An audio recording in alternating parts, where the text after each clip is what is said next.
Ang tanong, ano ang husga nyo kay PBBM?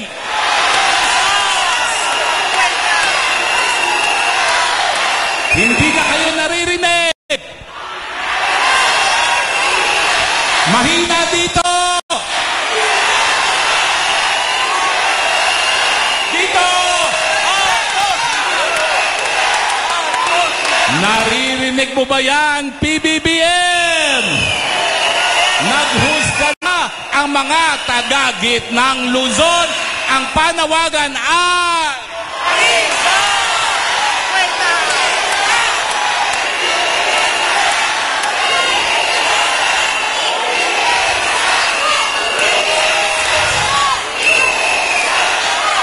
Noong isang araw, may lumabas pong balita. Amerikanong nagsulat. Anong sinabi nila? Sa kagustuhan ng mga nagpoprotekta kay BBM sa kanyang pwesto, siniraan nila ang Sinovac. Tinakot nila ang mga Pilipino na hindi raw ligtas ang Sinovac. At sinabihan ang mga Muslim na meron daw baboy ang Sinovac. Dahil lamang gusto nilang magalit ang mga Pilipino sa China, naging dahilan, tinakot nila ang mga Pilipino, naging dahilan na napakaraming namatay samantalang nandun sana ang Sinovac para iligtas ang kanilang mga buhay.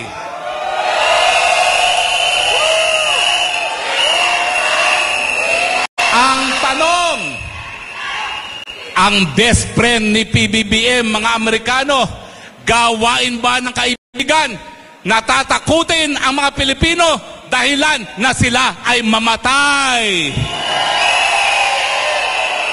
Ang tanong, gawain ba ng kaibigan na nais mamatay ang mga Pilipino sa isang gera na wala namang interes ang mga Pilipino? Kaya muli, mga kapwa taga-gitnang Luzon, ano ang husga kay BBM?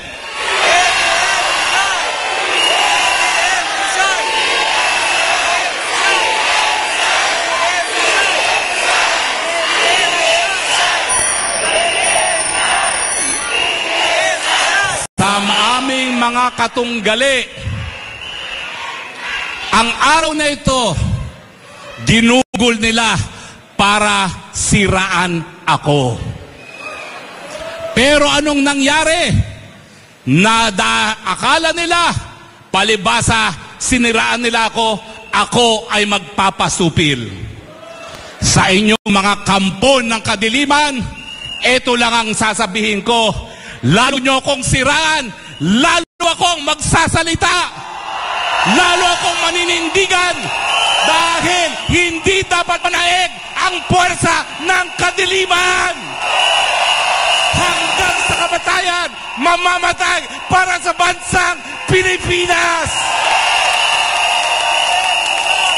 Siraan niyo ako ng siraan, lalo lang lalakas ang aking boses.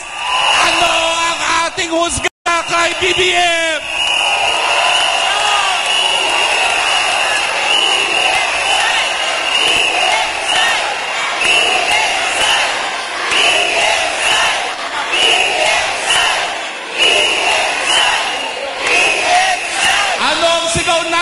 Para kay Pastor Kibuloy.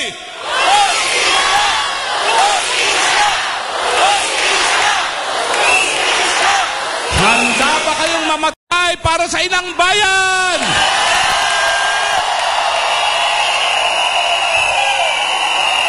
Manunumpa ba kayo at aawit ba kayo ng bagong Pilipinas?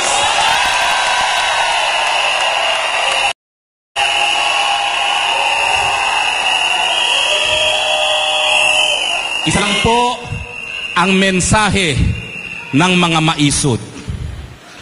Puwersa ng kadiliman, ibinigay nyo na ang lahat ngayong araw nito para sirain ang isang maisog.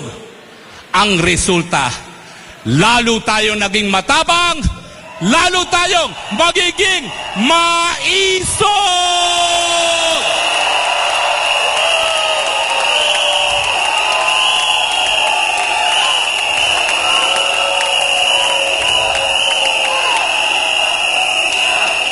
Nagpapasalamat lang po ako sa inyong lahat dahil ang presensya nyo ngayon nagpapakita na hindi tayo papayag na mawala muli ang kalayaan at demokrasya sa Pilipinas.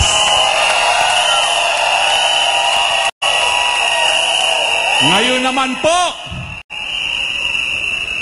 ang sabi nyo kanina, sino ang pinakamagaling na presidente ng Pilipinas?